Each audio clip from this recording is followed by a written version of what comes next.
Hello and welcome to episode 14 of Games on the Road.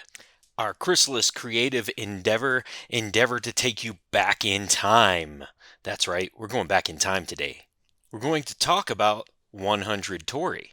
And we're going to take a break from our trip to go back in time to 2014 to our trip to Japan, where we saw more than 100 Torii gates in our trip to Kyoto. Like I said earlier, we're traveling back in time to the year 2014, our very first trip together, before even getting engaged.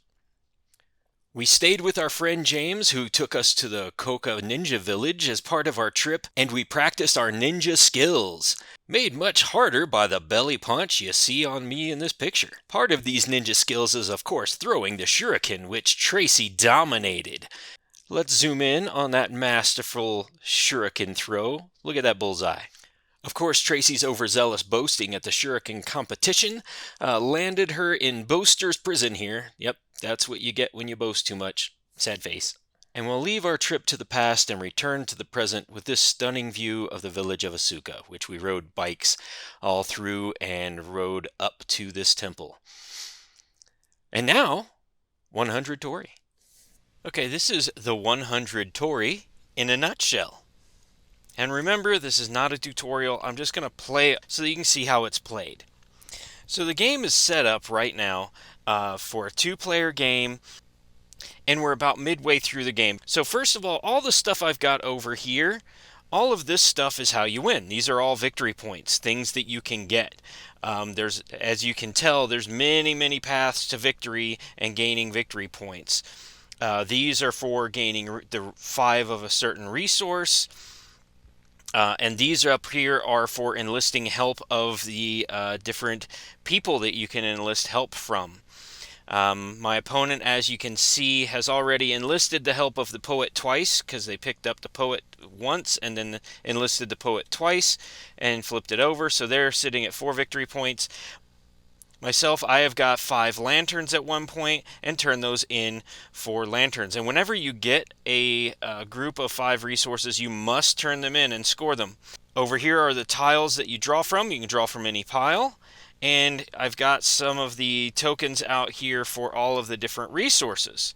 And then, of course, in the center we have the garden that we are building by laying tiles together. So I'll take my turn. The first thing you do on your turn is enlist aid from the people if you would like to enlist aid. So I'm going to go ahead and do that. I am going to spend one of my rocks. Doesn't matter which resource. Each one has a cost. The little flower symbol is how many costs it takes. So I'm going to enlist the samurai, which is the second one down there. It only takes 1, so I'm going to use... Actually, I'm going to use the well, because I only have 1 of those. So I'm going to use the well, put that back in the supply, to enlist the aid of the samurai. And it has a little meeple here. I also, since I enlisted the aid of the samurai, get to take one of these. If I already had this, I would get to flip it over. But that got me 2 victory points right there, just by enlisting the aid of the samurai. And I'm actually going to put the samurai here. And what the samurai does is you put the samurai in a spot, and then until somebody else moves it, nobody can play right there. And then I will play one of my tiles somewhere. I'm going to play it right here. And then what you're looking to do is take the landmark icon, which you can see there's a lantern landmark icon on this one, and you follow it along the path to see where the next lantern is. So if I follow it down here, no lanterns. I follow it here, no lanterns, all the way back to the start tile, which has 1 of each resource on it. You always have to take the shortest route. So if there was a lantern in the very next space, which actually it's on the next tile, but it's not on the same trail. So there's a lantern here and a lantern here, but they're not connected by a trail. So if this was on this trail, I would have to just score that 1 tile. And the way you score is you always get 1 as long as you match up. So I get 1 lantern because I did match up on the path. So we get 1 lantern for that. And then you start following back, and this is where you use these little Torii gates. Any red Torii gate, you get an extra of the same resource. So I would get another lantern for that red Torii gate. well, I'll count my reds first. So I would get 3 lanterns. So I'll take those 3 lanterns and put them over there. And then I would get 1, 2, 3 on the blue Torii gates. You get to pick any resource you want. So I'm going to take 3 stones. So I got all of my scoring. I took my points for this. Now I look over here and I see, oh, look, I have 5 lanterns. So I'll put those back in the supply and I flip this from the 5 side to the 10 side. So actually, I'm going to get 10 points for that. I also have 5 stones. So I'll turn those in and get the stone points. So I scored a lot of points that turn. And then the last thing you do is draw up so you have 2 tiles. And that is the 100 Torii in a nutshell. Okay, game on the road ratings for the 100 Torii. As far as cargo space, I'm giving this one a wavy hand of indifference.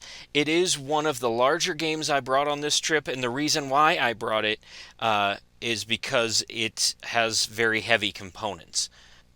So as far as table space, I'm giving this 2 thumbs down. It is barely playable on our table in the camper. Normally when we play this, we'll have to move things around depending on where people played. And if you had a 4-player game, it would grow and grow and grow, and everybody's got their scoring areas and where they hold their resources. So as far as table space, this takes a lot of space. As far as the time to learn this game, I'm going to give it a wavy hand of indifference here as well.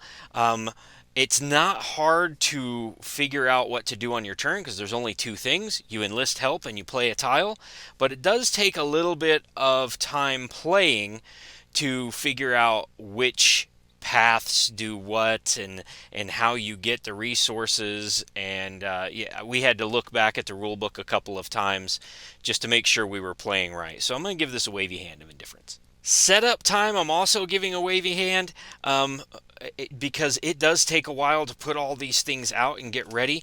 It makes it a lot easier if you separate your resources into little bags. That way you can just dump them out, sort them, and get ready. But it's not a real quick shuffle the cards and deal setup. Now I think this is playable on a picnic table. All of these components are heavy cardstock, and unless there's a lot of wind, you could play this on a picnic table. And for replayability, 2 thumbs up. This game changes every time because you start with just 1 tile in the center and everybody is contributing to the way this garden is put together. So there really is no single strategy for every game. It is very replayable to see what happens and who does what and how you can get the most out of the 2 choices, well, the 2 tiles you have to play. You can play them many different ways, but you only have 2 tiles, but there's a lot of choice. And when it comes to playing games, I think that having thought-provoking choices is the name of the game in having good games. So, yes, replayability, 2 thumbs up. As a 2-player game, I think it's an excellent 2-player game. It's very serene. There's not a lot of competition. I mean, you're trying to score more points, and for some of these pieces, only one person can get it. But it's very easy to see what somebody has, and maybe you don't go that path. It's very yes and game. I played this, and then on the next turn, the next player gets to say yes, and I play this. It's not collaborative, but I feel like it doesn't have a high competitive nature to it. Now, my overall Games on the Road rating for the 100 Torii is going to have to be a wavy hand. If you like tile placement, Carcassonne type games, this is an excellent game. You might want to take it with you. However, it does take a lot of space, and I don't know if I'm going to bring this one with me on my next big trip, but I would say, yeah, it's a wavy hand. If this is the type of game you like, bring it along. If you're only going to play it once, maybe leave it at home and play it at home.